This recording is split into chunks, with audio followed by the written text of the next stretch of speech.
Good afternoon, everyone. Thank you for attending today. Before we begin, I just want to say on behalf of the Pittsburgh Penguins organization, we want to extend our sincere condolences to the families of the players, coaches, and staff members of the Yaroslavl hockey team of the KHL in Russia who died today in a tragic plane crash. The thoughts and prayers of the Penguins, the NHL family, and the entire hockey world are with you during this difficult time. Okay, before we open it to your questions, we're going to have two opening statements from the doctors who have treated Sid. Dr. Michael Collins is director of the UPMC Sports Medicine Concussion Program. Dr. Ted Carrick is director of the Carrick Institute in Cape Canaveral, Florida, and distinguished professor of neurology at Life University in Marietta, Georgia. And then we'll take your questions. Dr. Collins? Thank you. Hi, my name is Mickey Collins. I wanted to take some time in opening this and actually describing what a concussion is and how we've treated Sid and where Sid's gone with this injury. A concussion is a brain injury. The word concussus literally translates from Latin to English to mean to shake violently. Think about your brain as an egg yolk inside an eggshell, and there's rotational or acceleration forces that cause the brain to move inside the skull. When that occurs in our brain, we have billions of cells called neurons, and when the brain moves inside the skull, the neurons will stretch, and there's certain chemicals that come out of the neuron that shouldn't come out, and there's certain chemicals that go into the neuron that shouldn't go in. And when that occurs, at the end of the day, what a concussion is an energy problem within the brain. The brain is starved for energy, and it's not getting enough supply of energy. We know that brain injury can cause significant symptoms and significant issues. I first saw Sid on January 6th. At the time I became involved in Sid's care.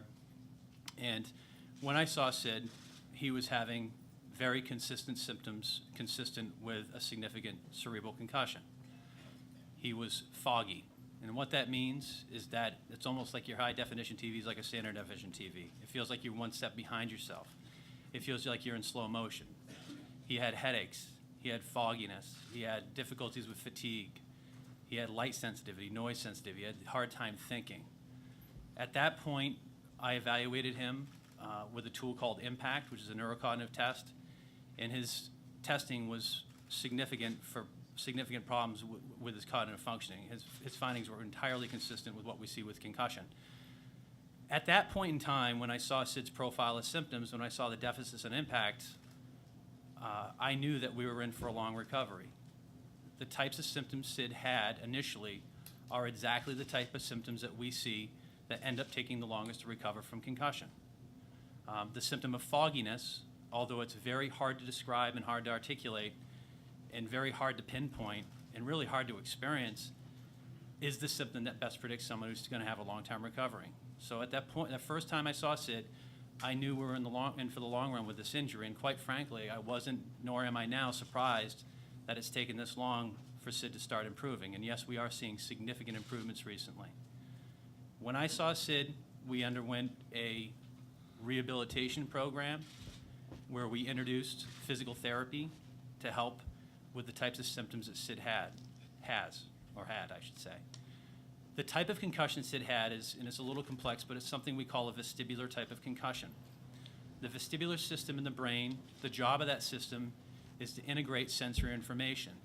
So when you have to keep your head still and move your eyes, or keep your eyes still and move your head, when you're in a busy environment, when you're skating down the ice and the boards are moving by, or you're moving by the boards that are quicker to speed, when you have to look down, look up, do turns, that space and motion system is exactly the system that was affected in Sid's injury. Sid is a Ferrari. His vestibular system is better than anyone else's. That's why he is the most elite hockey player in the world. That system is where Sid excels at. That system is why Sid is who he is. It makes sense that where his injury was, it's going to take a while to rehabilitate this. And we've done a very good job of doing that. I don't look at concussion as the boogeyman here. I think this is a manageable injury, and we're making progress in Sid's case, and I anticipate Sid returning to hockey and playing well in the future. But I can guarantee you that we're not going to make any mistakes in this case. And before Sid goes back to play, we're going to make sure he's 100% recovered, no ifs, ands, or buts about it. Fortunately, we have very good ways of assessing that We understand what to look at, what systems to measure and assess, what symptoms to ask about.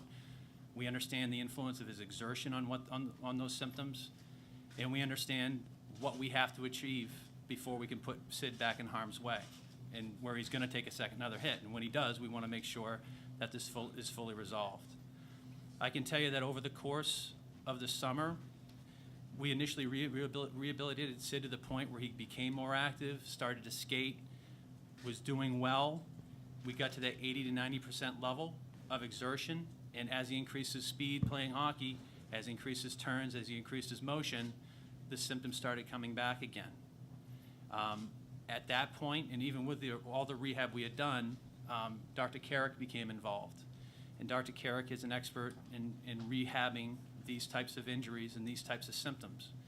And Sid saw Dr. Carrick, and recently Sid has made exceptional progress towards improving into becoming normal. At this point in time, yesterday actually, I assessed Sid.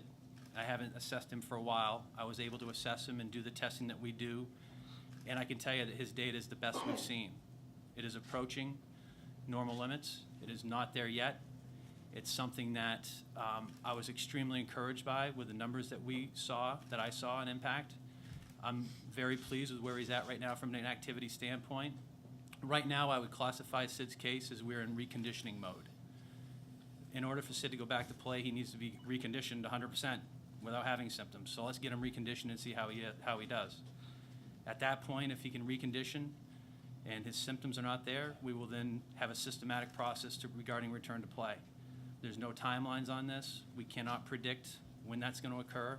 But like I said earlier, I can guarantee you one thing, and that's we're going to make sure this is 100% normal before he goes back to play. Thank you. Dr. Carrick? Good day, people. I'm here because Sid asked me to be here to discuss with you some of the things that have been going on in his life over the last while, and I know you haven't been kept up to date with a lot of the components. More recently, Sid was referred to me because of his continuing symptoms, fogginess, dizziness, lightheadedness, inability to do things to his maximum function. We were able to see him at my lab at Life University in Marietta, Georgia, and we're able to follow up and work with Dr. Collins and his team. And we had a different type of approach where we looked at the physicality, and we did specific measurements that allowed us to really make a very good diagnostic impression of what was happening in Sid's brain. Now, you all know that your brain allows you to think and to write and to read, to look at paintings or to perhaps paint them. But one thing that the brain does is it really allows you to know where you are in space and where space is in reference to you. In Sid's case, that was not exactly correct. That is to say, areas of space were not in an appropriate grid to where he would perceive them. It's as if you can imagine something to be in your right, but it's a little bit off of right. And we have different types of reflexes. You all have probably had a fall or a slip, and you know if you fall to the right side, you're going to lift your arms out or something to catch yourself from falling. Well, you can imagine if your brain has been injured and that you perceive that you're falling and you're not falling, then you can have different reactions of different muscles and different stability factors that make it difficult for you to do certain things. We were able in our lab to quantify this, get some numbers, get some data, and then to develop strategies that allowed us to basically build him a new grid. We can change the representation of body parts and environment in the brain. We can do that very, very successfully with different types of strategies, and Sid did very, very well. So at the present time, he is able now to embrace strategies with a new system where everything is in line. That is to say, where his right hand is perceived is where his right hand is. Where his right leg is perceived to be is where his right leg is. He's markedly stable.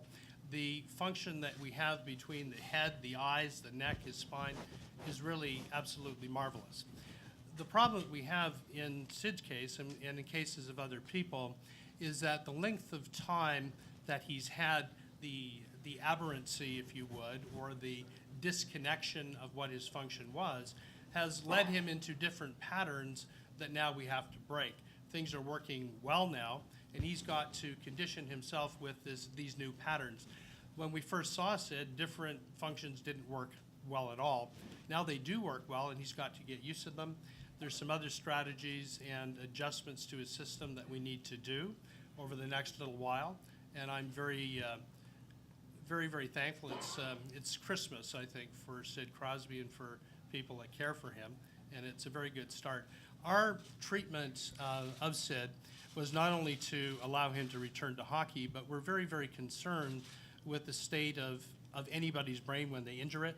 And our greatest direction is to ensure that Sid has a very fruitful and positive life, that he can do anything he wishes to do in hockey and after hockey to live the vibrancy and to embrace that type of activity. As a consequence, the things that we do in our lab, not only do we see people from around the world with similar difficult problems such as Sid, but we're very much involved in a vitalistic approach to wellness to prevent such injuries, such as having no tolerance for headshots in this game and in other games. If we can put our direction to preventing more injuries such as this, and then address the people that do have concussions, then we can make a very profound statement that not only can affect the sport of hockey and other sports, but society in general. So we've got a long course ahead of us. The incidence of head injury is epidemic. We're seeing it in young kids, we're seeing it in old kids, and everywhere in between.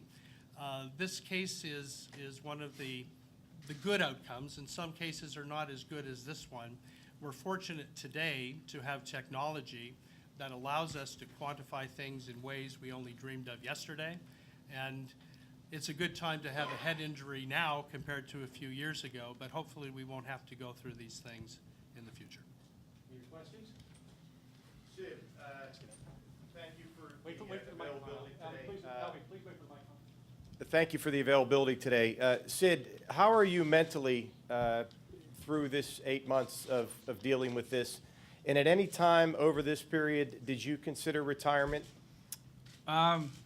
Mentally, I feel good. It's probably the best I've felt, honestly. So, really happy with the last 3 weeks, and it's been very positive. It's been a tough road. Retirement, no. I mean, I think I've always thought about the consequences of this injury and making sure I'm smart with it, because at the end of the day, that's the last thing I want. But that being said, I think, no, I didn't really give a whole lot of thought to that. This is for anybody up there that can answer it. When you talk about return to play and clearing for contact, what is your guys' definition of contact? Have you taken any bumps at all, or is that normal hockey contact? And secondly, the Christmas line, I was a little confused by what that meant. So if you could maybe elaborate on that, sure. please. The reason for Christmas, it's sort of a celebration. This is going to have a very good outcome. Sid shouldn't have any sequelae or problems in the future. What we found with our testing is that we have different perturbations. It's a large word, which means to say something's going to knock you off your center. And Sid wasn't able to tolerate small perturbations. He would fall. So now he's able to tolerate great perturbations. So we have the numbers. When you have contact of any sort, whether it be contact with the ice, or just contact walking down the road, or contact with another player, that causes a different reaction. So if someone presses against you, you're going to have reactions of your body specific to where you perceive the contact coming from and actually where you are. When things are askew, then your reaction to that contact is not appropriate. That is to say, someone may push you in this direction, and rather than rotating away from that contact, you might rotate into it. So our therapy is very specific to allowing the refinement and development of appropriate responses now that Sid's on his way to a fuller recovery. I can tell you that we're going to make sure we introduce contact in a very careful way, and we're not even close to that right now. We need to make sure that Sid is able to recondition fully without any return of these symptoms.